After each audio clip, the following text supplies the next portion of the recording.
श्रीलक्ष्मी श्रीमहालक्ष्मी क्षीरसागर कन्यका उत्तिष्ठ हरिसम्प्रीते भक्तानां भाग्यदायिनी। श्रीलक्ष्मी श्रीमहालक्ष्मी क्षीरसागर कन्यका उत्तिष्ठ हरिसम्प्रीते भक्तानां भाग्यदायिनी।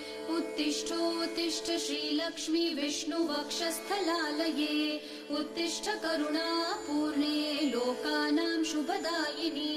उत्तिष्ठोत्तिष्ठ श्रीलक्ष्मी विष्णुवक्षस्थलालये उत्तिष्ठ करुणापूर्णे लोकानां शुभदायिनी।